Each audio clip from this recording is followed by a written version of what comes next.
Will Davison in his third career pole and his first for Ford, alongside Holden's Jamie Whincup, also in the front row for the second consecutive day. And in many ways, they are heading off into the great unknown this afternoon. What a start from Lee Holdsworth. Heavy rain further adding complications to the already tough circuit, and even with the wet weather tyres, there was plenty of slipping and sliding. Well, there's Tom Kelly gone, there's Steve Johnson gone, there's Jason Bargwanna gone. That's all at turn 4. Whincup and Davison engaged in an early battle. Here's a move down the inside for Jamie, turn 4. And to the lead for the Team Vodafone man. Or is he? Davison argues as they make their way side by side through 5, gives him space, great exchange. But the series leader remained relentless. He'll make a lunge here. Turn 14, pops up the inside. And Whincup goes through to the lead. One driver who appeared unfazed with the wet was Shane van Gisbergen.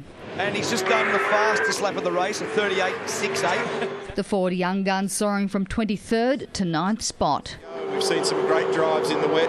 Doesn't seem to bother him. He doesn't mind getting it all wound up like that. The duel between Davison and Whincup reignited. There's the bump, there's the bump, and a little bumping duel. It's too early in the race for all this. With the pole sitter reclaiming the lead, while defending champion James Courtney made a slick move to bump into second.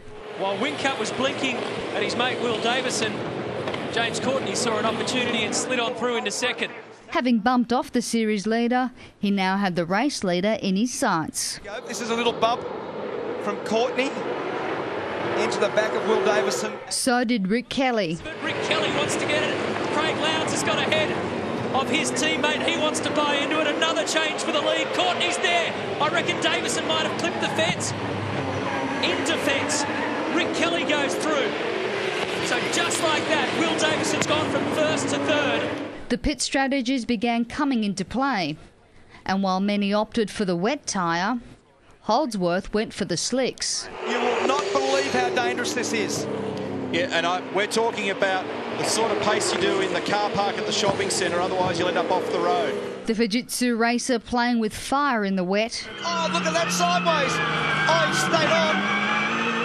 I can't reiterate this enough. It is absolute madness. But the gamble didn't pay off, with the first safety car being prompted. That's it. The wall. There you go. That's the end of his race. More dramas after the restart as Jason Bright headed for the fence and another safety car was deployed. Now, so it's around the curb and it's just arrowed him straight into the fence. Whincup overtook Kelly for the lead after the second restart. Whincup up the inside, space made by Rick Kelly. Job done, change for the lead again. But another safety car turned the race on its head. And Warren Luff's in the wall, turn 8. Many returned to the pits to don on the slicks as Craig Lowndes caused mayhem. Wow, look at that, Lowndes at the exit of pit lane.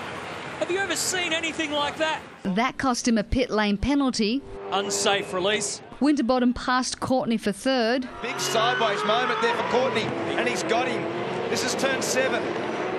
Massive oversteer moment there for James Courtney.